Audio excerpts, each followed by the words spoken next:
So good morning everyone.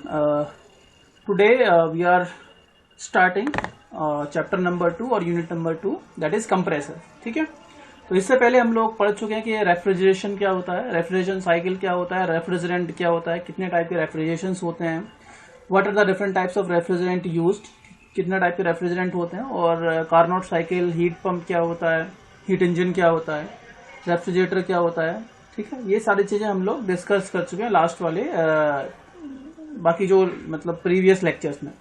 इसमें हम लोगों ने बेसिक साइकिल पढ़ा था, वेपर कंप्रेशन रेफ्रिजरेशन साइकिल पढ़ा था, वेपर कंप्रेशन एब्जॉर्प्शन साइकिल पढ़ा था.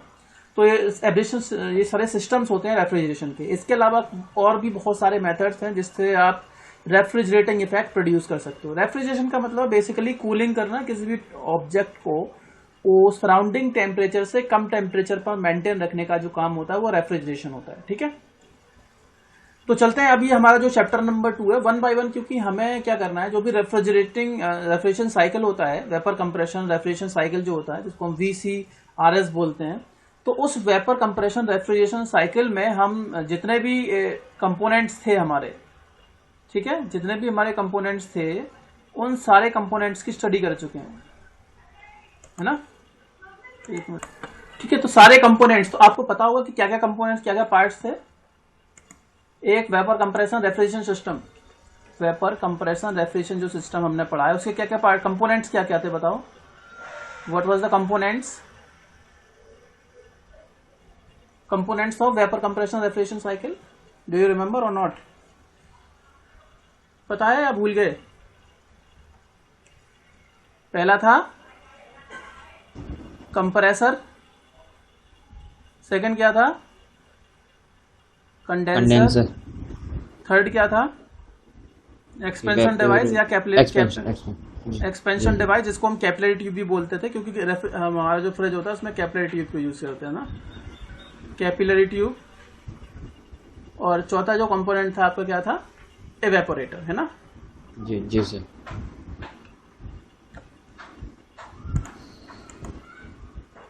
एवेपोरेटर.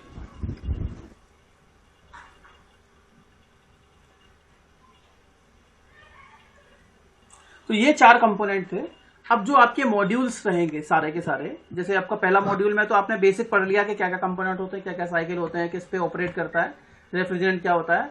अब बाकी जो मॉड्यूल 2 है आपका, एक या यूनिट 2 है, एक यूनिट में आप पढ़ोगे कंप्रेसर्स क्या होते हैं, कितने टाइप के होते हैं, कैसे काम करता है, और अगर कंप्रेसर हमारा खराब हो जाता है रेफ्रिजरेटर का तो किस तरीके से उसको हैंडल किया जाता है, क्या क्या प्रॉब्लम्स आती हैं. ठीक है, वो सारी चीजें, ट्रबल शूटिंग और उसकी कमीशनिंग वगैरह की जाएगी, किस तरीके से उसको प्रॉब्लम को आइडेंटिफाई करते हैं और उसको रेक्टिफाई करते हैं. ठीक है, इसके बाद होगा हमारे जो पार्ट्स होंगे कंडेंसर वाले. ठीक है, तो एक मान लिया यूनिट 2 आपका कंप्रेसर का है, तो तीसरा जो मॉड्यूल होगा वो आपका किसका होगा? कंडेंसर का. कंडेंसर क्या होता है, कितने टाइप के कंडेंसर होते हैं, उनकी वर्किंग किस तरीके से काम करता है. पांचवा जो मॉड्यूल होगा आपका, चौथा मॉड्यूल होगा, उसमें क्या पढ़ेंगे हम? एक्सपेंशन डिवाइसेस क्या होती हैं, कितने टाइप की एक्सपेंशन डिवाइसेस हम यूज करते हैं. तो आपका चौथा मॉड्यूल या चौथी यूनिट खत्म हो जाएगी. और पांचवी जो यूनिट होगी आपकी, उसमें हम पढ़ेंगे एयर कंडीशनिंग क्या होती है. ठीक है, एयर कंडीशनिंग. एयर कंडीशनर मतलब जो एयर AC आपका है वो किस तरीके से काम करता है, क्या क्या चीजें उसमें रहती हैं. काम तो खैर नहीं, लेकिन कुछ पैरामीटर्स को हम कंट्रोल करते हैं, एयर को कंडीशन करते हैं अपनी रिक्वायरमेंट के हिसाब से. तो वो अगला चैप्टर रहेगा. ठीक है, चलिए, तो बेसिकली हम बात करते हैं यूनिट 2 में. तो यूनिट 2 में जो हमारा टॉपिक है वो है कंप्रेसर. ठीक है, अब बताओ एक कंप्रेसर का काम क्या होता है. Tell me what is the basic function of a compressor.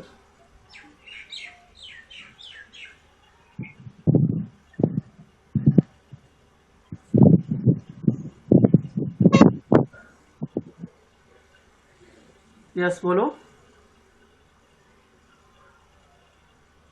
तो देखो, कंप्रेसर का काम क्या होता है? To compress something. और जब किसी चीज को आप कंप्रेस करते हो तो प्रेशर इंक्रीज होता है, और उस पर्टिकुलर प्रेशर के अकॉर्डिंग आपका जो सैचुरेशन टेम्परेचर है वो भी इंक्रीज हो जाता है. तो बेसिकली जो कंप्रेसर है, रेफ्रिजरेटिंग कंप्रेसर की बात करेंगे तो आपको पता होगा कि जो रेफ्रिजरेंट वेपर्स थी वो एवेपर था. क्या था? यहाँ पे नीचे एवेपोरेटर था, यहाँ आपका कंप्रेसर था, यहाँ पे कंडेंसर था, और यहाँ पे आपकी एक्सपेंशन डिवाइस थी, है ना. इस तरीके से फ्लो हो रहा था, है ना. याद होगा आप लोगों को, मैंने बताया था. तो इस तरीके से फ्लो आपका होता है. तो क्या करते हैं, जो आपका कंप्रेसर होता है, इस कंप्रेसर में एवेपोरेटर से जो रेफ्रिजरेंट की वेपर्स होती हैं लो प्रेशर रेफ्रिजरेंट वेपर्स होती हैं वो कंप्रेसर के अंदर जाती हैं, कंप्रेस होती है। कंप्रेस होने के बाद क्या होता है, उन रेफ्रिजरेंट वेपर्स का प्रेशर इंक्रीज हो जाता है, और प्रेशर इंक्रीज होने के साथ साथ ही वहां पे जो सैचुरेशन टेम्परेचर है उसका, वो सैचुरेशन टेम्परेचर भी इंक्रीज हो जाता है। ठीक है, तो this is a basic function of the refrigerant compressor. हालांकि अलग अलग जगह अलग अलग काम होता है कंप्रेसर का। अगर हम बात करेंगे एयर कंप्रेसर की, एयर कंप्रेसर आप लोगों ने देखा होगा कि जब भी हम लोग टायर में हवा, मतलब ट्यूब बाइक, जब भी आपके व्हीकल होते हैं टायर में हवा भरवाते हैं तो क्या होता है, क्या हमारा एम वहां पर होता है टेम्परेचर इंक्रीज करना? क्यों, क्या हमारा एम वहां पर टेम्परेचर इंक्रीज करना होता है या कुछ और होता है? एक मिनट, लगना कोई ज्वाइन किया है, जस्ट अ मिनट। चलिए, तो बेसिकली अगर हम कंप्रेसर की बात करेंगे तो कंप्रेसर का अलग अलग जगह अलग अलग वर्क होता है। अगर हम बात करेंगे एयर कंप्रेसर की, जिसमें आप लोगों ने देखा होगा कि जब भी हम लोग हवा भरवाने जाते हैं, है ना, अपने व्हीकल के अंदर या जो टायर में हवा भरवाने जाते हैं, तो वहां जो कंप्रेसर यूज होता है उस कंप्रेसर का हमारा मोटो ये नहीं होता कि टेम्परेचर इंक्रीज हो, वहां पर हमारा जो मोटो होता है वो प्रेशर इंक्रीमेंट होता है। ठीक है, कहीं कहीं हमारा जो मोटो होता है वो क्या बोलते हैं, टेम्परेचर और प्रेशर दोनों चीजें इंक्रीज हो जाए तो वो भी बेस्ट रहता है। ठीक है, तो अगर हम बात करेंगे एक रेफ्रिजरेटर कंप्रेसर की बात करेंगे तो एक refrigerator compressor is a device which is used to compress the refrigerant vapours coming from the evaporator. ठीक है, आपको पता था, मैंने बताया था कि जो रेफ्रिजरेटर इवेपोरेटर होता है, उस इवेपोरेटर में क्या होता है, रेफ्रिजरेंट, उस इवेपोरेटर के बाद पहले क्या होता है, लो टेम्परेचर की लिक्विड रेफ्रिजरेंट होता है। और जब वो लिक्विड रेफ्रिजरेंट होता है, लो टेम्परेचर का जो लिक्विड रेफ्रिजरेंट होता है, ये मान लिया कि ये इवेपोरेटर है आपका, ठीक है, ये आपका इवेपोरेटर होता है। इवेपोरेटर से पहले क्या होगा, इवेपोरेटर से पहले आपकी लो टेम्परेचर की रेफ्रिजरेंट, लो टेम्परेचर का रेफ्रिजरेंट आता है, low pressure low temperature liquid refrigerant आता है। ठीक है, लिक्विड रेफ्रिजरेंट आता है, और जैसे ही इवेपोरेटर के अंदर एंटर करता है, यहां पर जो ऑब्जेक्ट जिनको आपको कूल करना होता है वहां से ये हीट को एब्स्ट्रैक्ट करेगा। एक्सट्रैक्ट करने के बाद जैसे ये हीट एक्सट्रैक्ट करेगा तो ये जो लो प्रेशर और लो टेम्परेचर का लो रेफ्रिजरेंट लिक्विड होता है वो किस में कन्वर्ट हो जाता है, प्रेशर तो इंक्रीज नहीं होगा, लो प्रेशर रहेगा, लेकिन जो रेफ्रिजरेंट लिक्विड है वो किस में कन्वर्ट हो जाता है, किसमें कन्वर्ट हो जाता है, वेपर्स में, ना, रेफ्रिजरेंट वेपर्स में,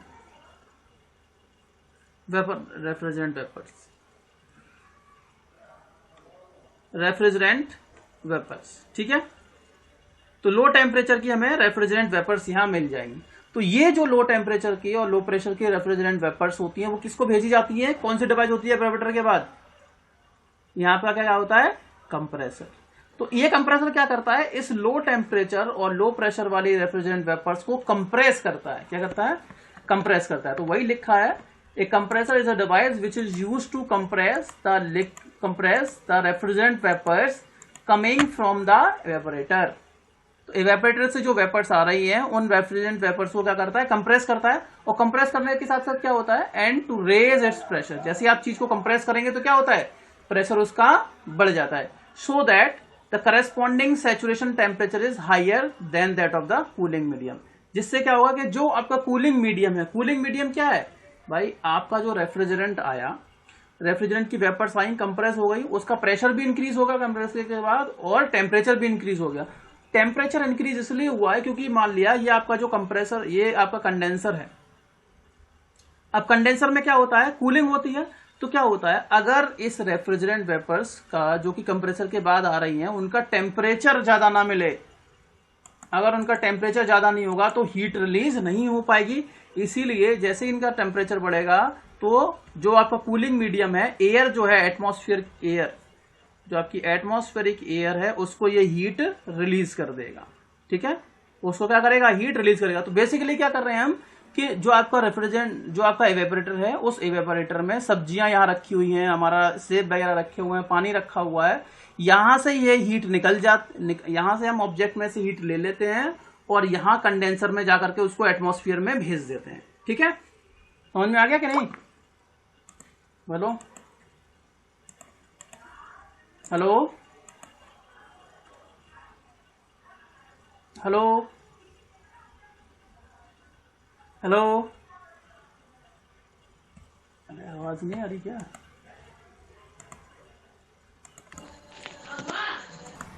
ठीक है। तो मैं ये बता रहा था आप लोगों को कि जो आपका जो 4 कंपोनेंट्स होते हैं उसमें आपका क्या होता है, इवेपोरेटर। इवेपोरेटर से क्या होता है, लो टेम्परेचर और लो प्रेशर के जो लिक्विड रेफ्रिजरेंट है वो इवेपोरेटर के अंदर जाता है। आपका ये आपका इवेपोरेटर है, उस इवेपोरेटर में low pressure low temperature, low pressure और लो टेम्परेचर, ठीक है, ये लो टेम्परेचर का लिक्विड होता है, रेफ्रिजरेंट लिक्विड स्टेट में होता है। और जैसे ही जिन ऑब्जेक्ट को, जैसे आपका फल रखे हैं, यहाँ पे सेब रखा है या सब्जियां रखी हैं, तो जैसे ही ये लो टेम्परेचर का रेफ्रिजरेंट जाएगा, सब्जियां आपकी ज्यादा टेम्परेचर पे होती हैं, तो क्या करेगा, ऑटोमेटिकली यहां से हीट जो है वो एब्स्ट्रैक्ट हो जाती है। मतलब जो रेफ्रिजरेंट होता है उस रेफ्रिजरेंट के अंदर सब्जियां जो होती हैं, सब्जियों में से हीट निकाल लेता है और सब्जी आपकी ठंडी हो जाती है। अब जैसे ही आप किसी चीज को हीट दोगे, जैसे ही कोई चीज हीट लेगी तो वो लिक्विड से किस में बदल जाएगी, वेपर में बदल जाएगी। बदलेगी कि नहीं, बोलो बोलो भाई, हेलो जी सर। तो वो क्या करेगी, अभी जो लिक्विड रेफ्रिजरेंट था वो वेपर्स में कन्वर्ट हो जाएगा। ठीक है, जब ये वेपर में कन्वर्ट होगा तो इन वेपर को, लो टेम्परेचर वाली वेपर को हम कहां भेजते हैं, कंप्रेसर के अंदर। इस कंप्रेसर में क्या होता है, इन वेपर्स का जो लो प्रेशर होती है और लो टेम्परेचर की होती हैं, इनका प्रेशर भी इंक्रीज हो जाता है और टेम्परेचर भी इंक्रीज हो जाता है। हमारा मोटो होता है प्रेशर इंक्रीज करने का कंप्रेसर का, तो प्रेशर भी इंक्रीज हो जाएगा साथ के साथ, क्योंकि उस टाइम उस पर्टिकुलर प्रेशर के करस्पॉन्डिंग जो सैचुरेशन टेम्परेचर है वो भी इंक्रीज हो जाता है। तो टेम्परेचर भी इंक्रीज हो जाता है और प्रेशर भी इंक्रीज हो जाता है। तो हाई प्रेशर और हाई टेम्परेचर की हमें रेफ्रिजरेंट वेपर मिलती है। हाई टेम्परेचर मिलता है और हाई प्रेशर भी मिलता है। High pressure, high temperature, high pressure के वेपर मिलती है रेफ्रिजरेंट की। अब इन वेपर को हम कहां भेज देते हैं, कंडेंसर के अंदर। अब कंडेंसर में क्या होता है, अब देखो हमने सर बोला कि सर आपने प्रेशर बढ़ा दिया, कोई दिक्कत नहीं, लेकिन टेम्परेचर क्यों बढ़ाया। टेम्परेचर हमने इसलिए बढ़ाया है क्योंकि आपने देखा होगा कि हमें हीट कहां रिजेक्ट करते हैं, सराउंडिंग में, एटमॉस्फेयर के अंदर ही तो हीट रिजेक्ट करते हैं। आपको पता होगा कि नहीं, कंडेंसर कहां रखा रहता है, एटमॉस्फेयर के साइड में रखा रहता है, जहां पे आपका रूम के आसपास का एरिया। अगर आप एसी की बात करोगे तो एसी में भी आपका जो कंडेंसर होता है वो पीछे की ओर लगा होता है, जहां पे आपके एटमॉस्फेयर रहता है। तो क्या होगा, जब ये हाई टेम्परेचर की वेपर्स जाएंगी तो हाई टेम्परेचर होने की वजह से और एटमॉस्फेयर का टेम्परेचर कम होता है, तो ऑटोमेटिकली यहां से हीट का रिजेक्शन हो जाएगा एटमॉस्फेयर के अंदर। तो हम क्या कर रहे हैं, जिन ऑब्जेक्ट को हमें कूल करना है उनमें से हीट निकाल रहे हैं और एटमॉस्फेयर में भेज रहे हैं। यही तो है आपका रेफ्रिजरेटर, है ना। तो यही है बेसिकली काम कंप्रेसर का। तो ये सारी चीजें काम कौन करता है, कंप्रेसर करता है। तो कंप्रेसर का काम क्या होता है, एक तरीके से ये पंप भी करता है, फ्लो सर्कुलेशन बना के रखता है। किसका फ्लो सर्कुलेशन, रेफ्रिजरेंट का। ठीक है, it maintains the flow circulation of the refrigerant. Refrigerant जो होता है उसका भी फ्लो सर्कुलेशन बनाए रखता है ये। इसीलिए ये बोला गया है, a refrigerating compressor is a device which is used to compress the refrigerant vapours coming from the evaporator. तो वो जो रेफ्रिजरेंट इवेपोरेटर से आ रही है उन रेफ्रिजरेंट को क्या करता है, ये कंप्रेस करता है। तो एक रेफ्रिजरेंट कंप्रेसर वो डिवाइस होती है जो कि इवेपोरेटर से आने वाली लो प्रेशर की जो रेफ्रिजरेंट वेपर्स है उनको कंप्रेस करता है, और कंप्रेस करने के साथ क्या करता है, and to raise its pressure, और उसका प्रेशर ये इंक्रीज कर देता है, बढ़ा देता है, जिससे क्या होता है, उनके करस्पॉन्डिंग जो सैचुरेशन टेम्परेचर है वो भी बढ़ जाता है। And then that of the cooling medium. जो आपका कूलिंग मीडियम है, कूलिंग मीडियम क्या है, आपका एटमॉस्फेयर। ठीक है, तो जो एटमॉस्फेयर से टेम्परेचर उसका ज्यादा हो जाएगा। आपको बस इतना लिखना है, refrigerating compressor is a device which is used to compress the refrigerating low pressure refrigerant vapours coming from the evaporator and to increase और टू रेज मतलब इंक्रीज करना, और टू रेज और increase its pressure and saturation temperature. बस इतना लिखना है, बाकी चीजें कोई दिक्कत नहीं। लिखना चाहो लिख सकते हो, नहीं लिखना चाहो नहीं भी लिख सकते हो। ठीक है, समझ में आया क्या लिखना है। A refrigerating compressor is a device which is used to compress the refrigerating vapours coming from the evaporator and to raise its pressure and saturation temperature. बस प्रेशर एंड सैचुरेशन टेम्परेचर, बस खत्म। इतना लिख देना, खत्म कहानी। ठीक है, जी सर। सैचुरेशन टेम्परेचर, बस। ठीक है, पहला पॉइंट ये हो जाएगा। दूसरा पॉइंट क्या करना है, अब मुझे एक बात मुझे बताओ कि हमारा बॉडी है, हमारी बॉडी के अंदर एक पार्ट होता है, एक ऑर्गन होता है जिसको हम क्या बोलते हैं, हार्ट बोलते हैं। है ना। हमारी बॉडी के अंदर क्या होता है, हार्ट होता है कि नहीं होता है, हमारा दिल होता है कि नहीं होता है। हेलो, हाँ जी होता है सर। यस सर, होता है अब सर। बताओ हार्ट का काम क्या होता है,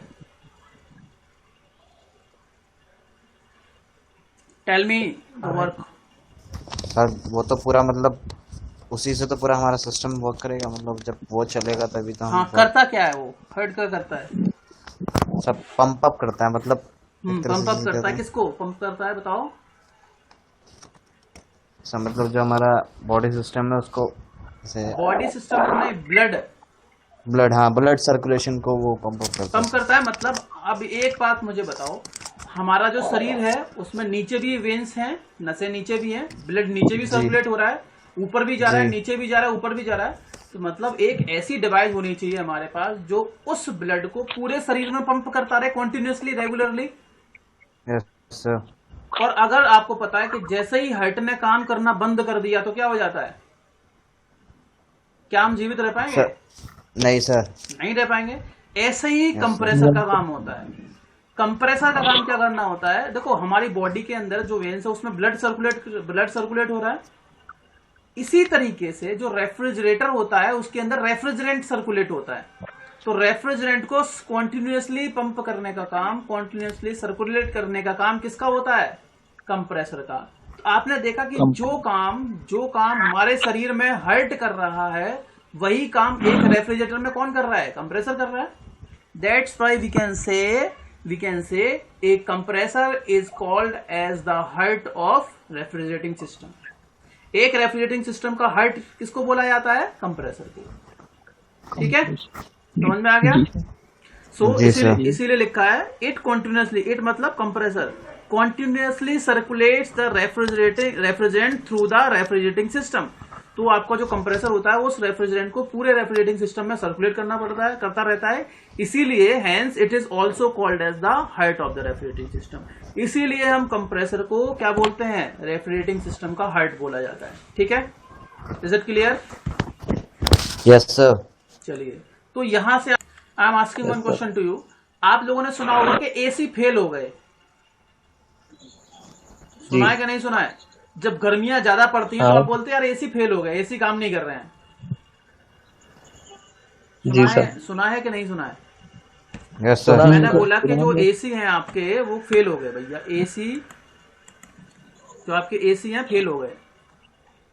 फेल होने का मतलब क्या हो गया, अगर जो काम कोई भी डिवाइस हमने या कोई भी कंपोनेंट जिस काम के लिए खरीदी वही काम नहीं कर रहा तो फेल हो गया। क्यों भाई। अब अगर एसी फेल हो गया तो आप मुझे बताओ इसका मतलब क्या हो गया कि एसी कूलिंग नहीं कर रहा है।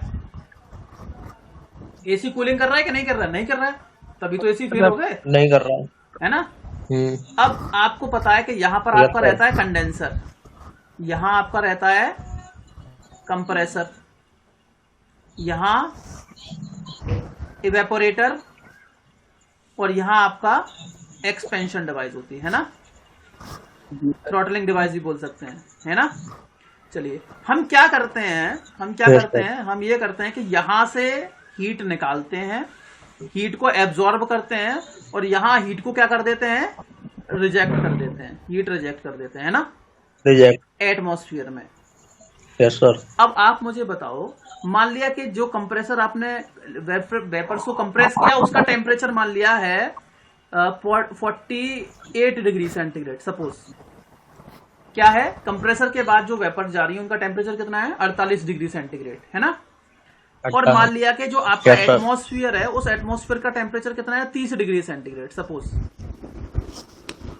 तो ये 48 डिग्री सेंटीग्रेड की वेपर्स जाएंगी, 30 डिग्री सराउंडिंग में है, तो हीट रिजेक्ट हो जाएगी आराम से, नहीं हो जाएगी, बोलो। हो जाएगी। मतलब हमने यहां से हीट निकाली, और देखो सब्जियां हैं, मान लिया सब्जी का टेम्परेचर है आपका suppose it is 30 degree centigrade, ठीक है, 30 डिग्री सेंटीग्रेड सब्जियां हैं जिनको आप ठंडा करना चाहते हो। और जो रेफ्रिजरेंट यहां पर आया उसका टेम्परेचर है मान लिया -10 डिग्री सेंटीग्रेड, कितना है, -10 डिग्री सेंटीग्रेड। तो ऑब्वियसली यहां से यहां तक हीट एब्स्ट्रैक्ट हो जाएगी कि नहीं, सब्जियों में से हीट निकल जाएगी और निकलेगी हीट, तो इसका टेम्परेचर बढ़ जाएगा, यहाँ पे आ जाएगा। अब ये 48 हो गया। अब हम क्या कर रहे हैं इस एवेपोरेटर में जो रेफ्रिजरेंट आया है, वेपर्स आपकी आई हैं, उससे हीट निकाल देंगे सराउंडिंग में, तो ऑब्वियसली ये 48 डिग्री सेंटीग्रेड की वेपर्स हैं और सराउंडिंग का 30 डिग्री सेंटीग्रेड है, हीट रिजेक्ट हो जाएगी, आराम से हो जाएगी कि नहीं हो जाएगी? ठीक है, अब यहां से हीट निकाल लो, यहां हीट रिजेक्ट कर दो, कोई दिक्कत नहीं है, आपका एसी जो है, आपका रेफ्रिजरेटर इजीली काम कर रहा है। अब हुआ क्या, अचानक से गर्मी बढ़ गई, गर्मी बढ़ने से ये जो टेम्परेचर था 30 की वजह से कितना हो गया, 42 डिग्री सेंटीग्रेड हो गया सपोज। 42। विकास बेटा अपना माइक ऑफ कर लो। विकास, हाँ, ये 42 डिग्री सेंटीग्रेड हो गया। ठीक है, अब क्या हुआ, कंप्रेसर थोड़ी ना इंक्रीज करेगा टेम्परेचर, कंप्रेसर तो 48 पे मेंटेन रखेगा इसको। ये 48 पे यहां गया, अब बाहर कितना टेम्परेचर है, 42, अंदर कितना है, 48। कितनी हीट रिजेक्ट कर पाओगे भाई साहब? क्या ज्यादा हीट रिजेक्ट हो पाएगी कि नहीं? नहीं हो पाएगी, उतनी हीट रिजेक्ट नहीं हो पाएगी। जब उतनी हीट रिजेक्ट नहीं हो पाएगी तो यहाँ पे कितनी हीट एक्सट्रैक्ट कर पाओगे? उतनी हीट नहीं ले पाओगे ना।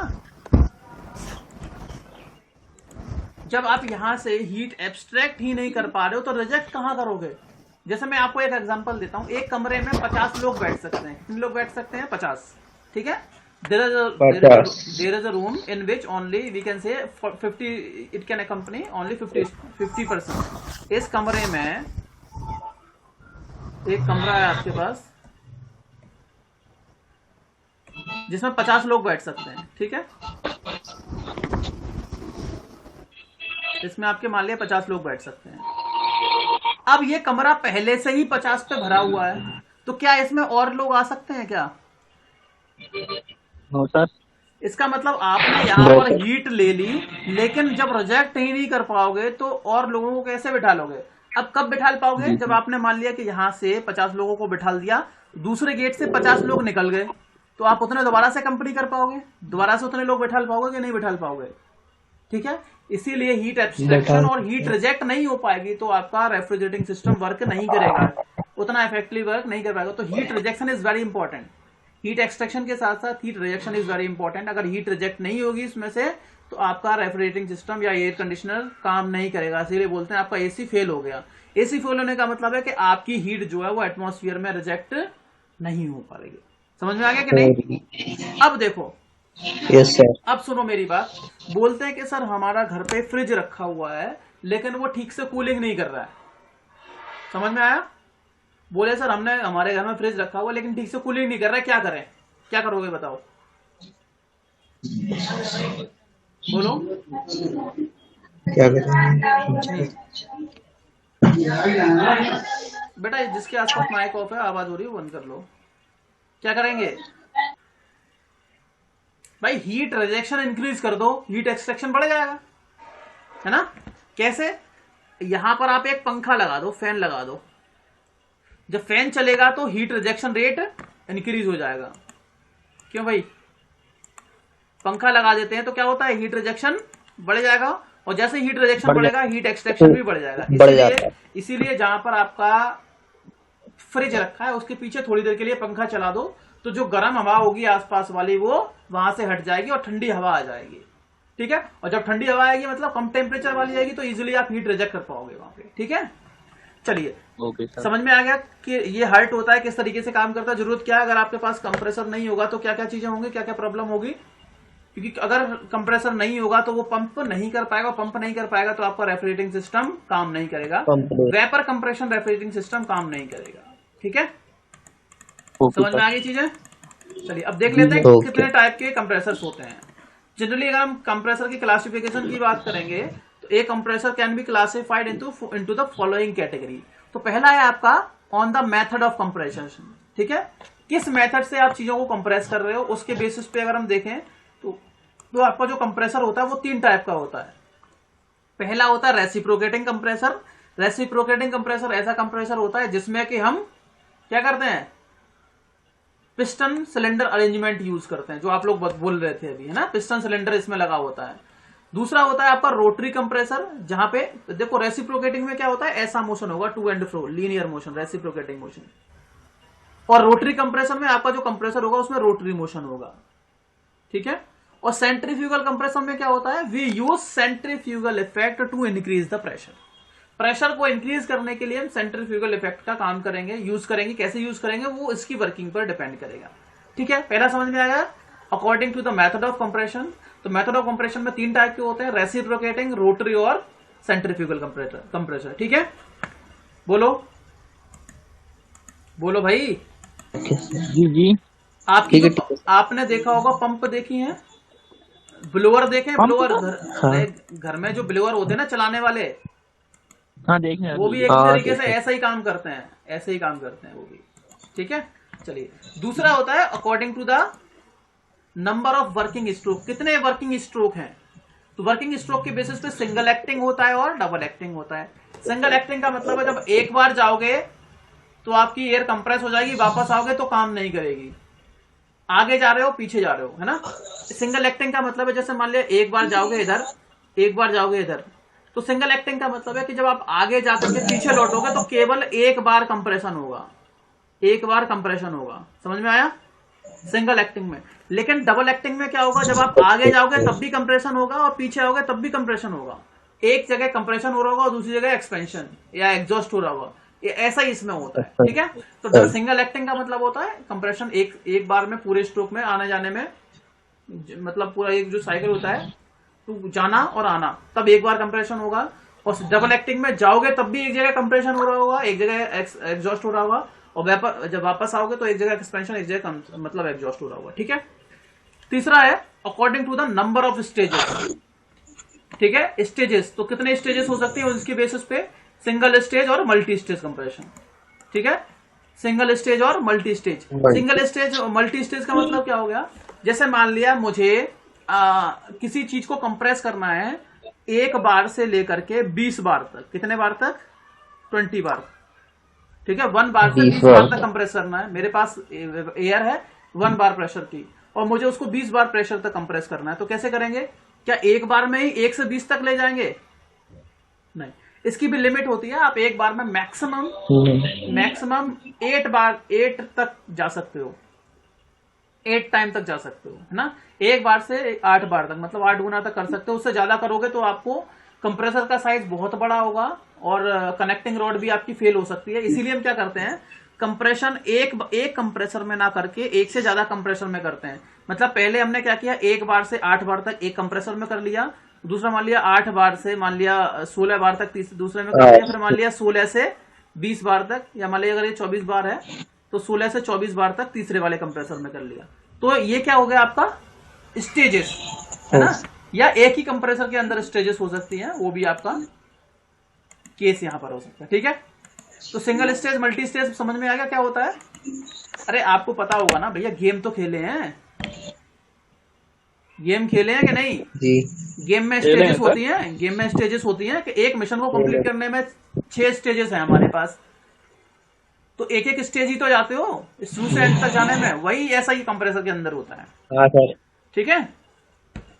जैसे मान लिया आपको यहां से यहां तक जाना है, तो पहले यहां से यहां तक गए, फिर यहां से फिर यहां तक गए, फिर यहां से यहां तक गए, फाइनली फिर यहां से यहां तक पहुंच गए। तो ये कितनी स्टेजेस हो गई, स्टेज 1, स्टेज 2, स्टेज 3 और स्टेज 4, 4 स्टेज में आप पहुंच गए, तो ये मल्टी स्टेज हो गया।